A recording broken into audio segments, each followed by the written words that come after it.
Have you ever fallen for someone that you knew you couldn't love? How did you deal with that pain? Did you push back against all odds to claim the person that you cared for? Did you maybe learn to suppress your feelings and move on to someone else who's more suited for you? I always fall for the wrong person. I think it says a bit about my partners, but a lot more about me and the sort of chaos that I crave, the kind of attention that I'm looking for in my life. Mikane and the Sea Woman explores that angle of affection perfectly. The ongoing manga focuses on a relationship that's being built upon deceit and consumption. Authored by Aoko Kazaki, Mikane is about a high school boy who moves back to his home island where he lives with his single father and learns to adjust to life at a much slower pace than what he was used to in the city. While walking by the beach one day, he sees an injured woman, her foot badly cut, gushing blood. He races her back to his home and he nurses her to health, not before discovering that she's quite an odd duck. She's able to recover her wound quickly, but she also needs to stay in salt water, and as she's submerged in a bathtub full of salt water, her secret is revealed.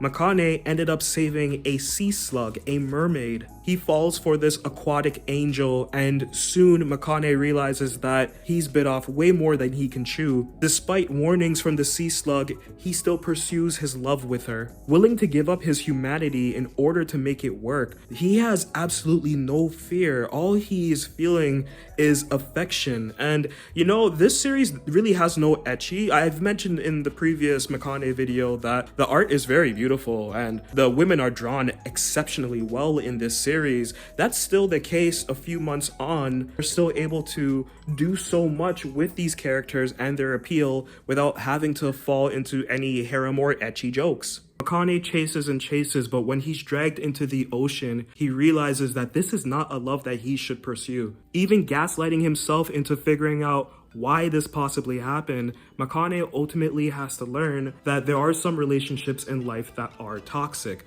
this being one of them. The mangaka is able to illustrate this story very well and convey the pain and the questionable actions that Mikane is going through. I love the color pages, I love the framing, and I really appreciate the character design of this manga. However, the writing really does fall off. There are way too many plot points going on right now. I don't really find any of them interesting. In fact, the most interesting angle to this manga right now would be the discovery of the sea slug society. The differences between the omnivores and the carnivores. I do know that this is a series that is going to have some form of horror element to it. There is romance as well, but if you're not able to balance both of them, why even make the attempt? It just seems odd to me to introduce the entire society of sea slugs, set up so much lore, a lot of it great, but then do absolutely nothing with it. I don't care about any of the other human characters. The teenagers are all very boring. Ultimately, we know their story isn't going to matter. If we're not seeing Mikane, or if we're not seeing any of the sea slugs in each chapter, then there's no reason for there to be a chapter of Mikane and the Sea Woman. I was very high on this manga before. I enjoyed the writing, and like I said, the art was very stunning with a lot of callbacks to Osamu Tezuka. That's an aesthetic that a lot of newer mangaka are aping. I'm not sure why it's a trend. It's definitely being used effectively by the mangaka here, but the bi-weekly schedule does this story absolutely no favors, and the aforementioned human plots are throwing everything off.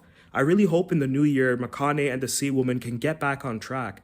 I really do enjoy this manga, and I feel that there's a lot there that they can develop on. Lovelorn losers like me really appreciate manga like this, so like I said, I'm really hoping that the story can develop into something better. I do recommend this manga to those who are looking for a bit of horror thrown in with some romance. Consider this an aquatic Swamp Thing if you want. 5 out of 10.